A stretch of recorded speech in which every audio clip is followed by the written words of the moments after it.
Hi guys! Welcome to my vlog! Bali, ang lulutuin ko pala guys ngayon is fried chicken. Gawa nga ng na-request nga ng anak ko. Nakapagsaing na rin pala ako nung time na yan, yung nakasalang sakalan.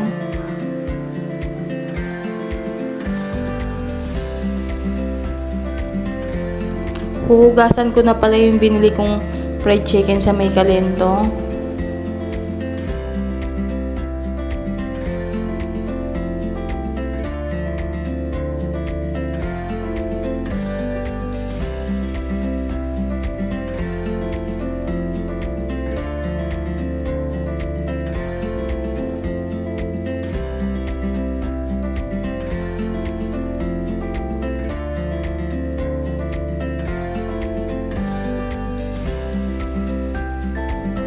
Ang gagawin ko pala sa may fried chicken is dalawang hati ko pala siya.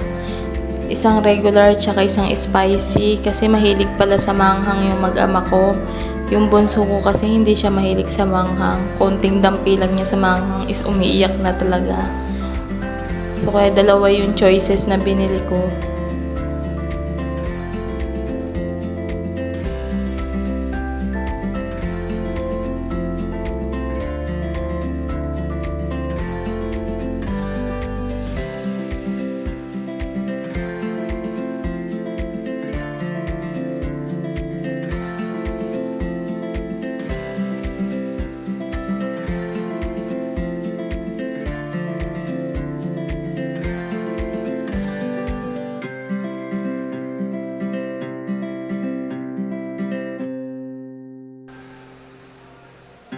Yan na pala siya. Bali, mas dinamihan ko pala yun sa part na manghang kasi mas marami makakain kami niyan.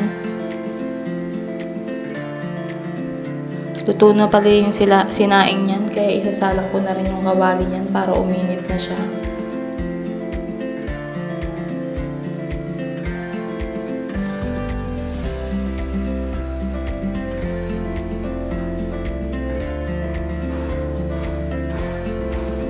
Ayan pala yung binili ko, Tasty Boy, isang regular at saka isang spicy. Ilalagay ko na rin pala yung regular dyan at saka yung spicy. Bali, ang uunahin ko pang lutuin dyan is yung regular, hindi yung spicy. Kasi pag inuna mo yung spicy, yung pinakamanghang niya is kakapit na siya sa mantika. Kaya kailangan mas mauna yung regular ilutuin kaysa sa spicy.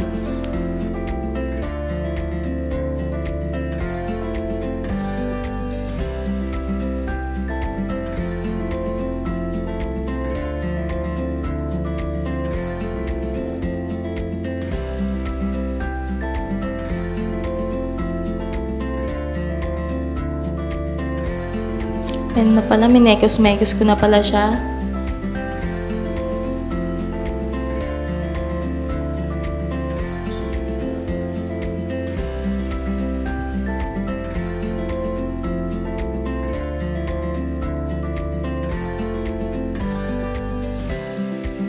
Kailangan talagang ganyan-ganyanin, mas lamasin para kumapit yung pinaka-breading niya sa manok.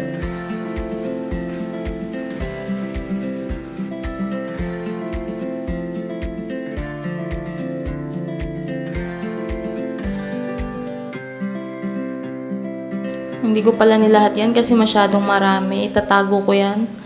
So, bali nilagyan ko na pala ng mantika yung kawali kasi mainit na yung kawali.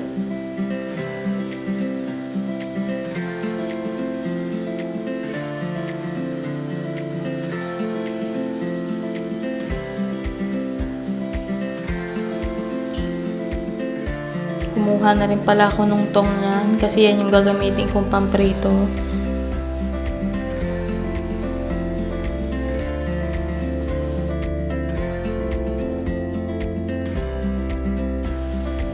So, itatago ko na rin pala yung natilang dalawang breading para sa susunod na magprito ako, hindi na ako bibili kasi meron na akong stock dyan. So, antayin lang natin uminit yung mantika niya para hindi magdikit-dikit yung manok pag pinrito. Naubos din pala agad ng alaga kong aso yung binili kong treat sa kanya na bones, kaya yung isa is papakain ko na lang din ulit. Sobrang lakas kumain yan guys, kahit ganyan lang yung katawan niyan.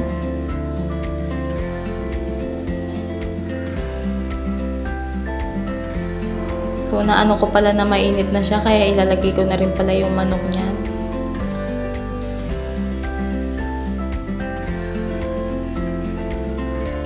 Panigurado mapaparami na naman kain ng mga anak ko nito, nakakatuwa naman.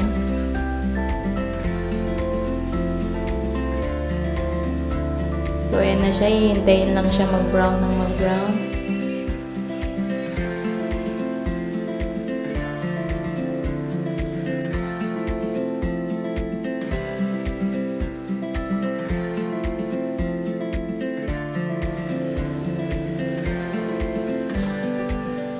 Pag ganyan brown pala guys, okay na pala yan kaysa sa sunog. Iahon ko na rin pala yung dalawa niyan.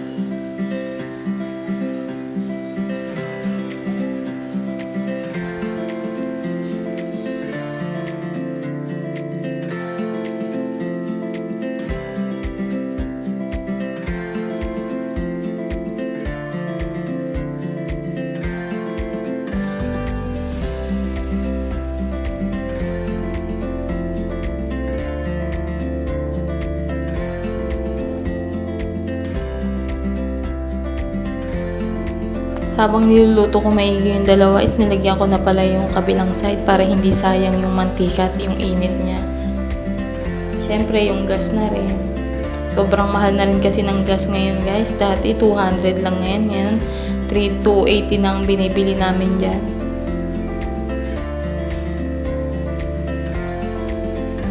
Pero sobrang ano din naman, tagal inaabot din naman sa amin ng 1 buwan yung gas na ganyan. Balak pa nga kapag nagkaroon ulit kami ng extra income is bibili ako ng dalawahan siya, yung gas stove, double burner.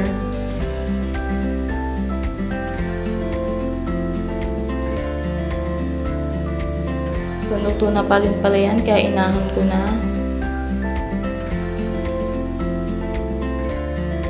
Yan pala yung regular na flavor, inuna ko kasi siya. So, luto na pala yung regular flavor. Bali, 5 pieces lang yung niluto ko niyan. So, ihuli ko na pala yung spicy flavor niyan.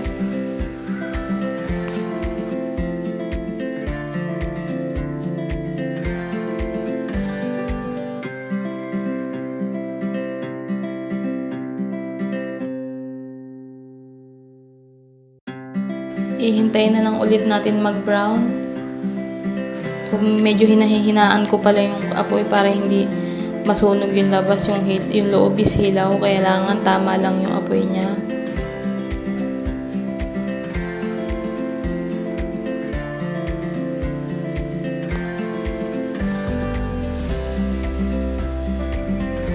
Sinalang ko na rin pala yung mga natira sa plato para isang luto na lang. Luto na pala yan guys, kaya sobrang ganyan na yung brown niya. Pag ganyan guys na medyo brown or brown, okay na po yan. Basta luto yung loob, goods na goods po. Pinatay ko na rin pala yung apoy niyan kasi luto na po pala. Mag-aasikaso na rin pala ako niyan kasi anong oras na. Tara, kain tayo guys. Thank you for watching. See you in my next vlog. Bye!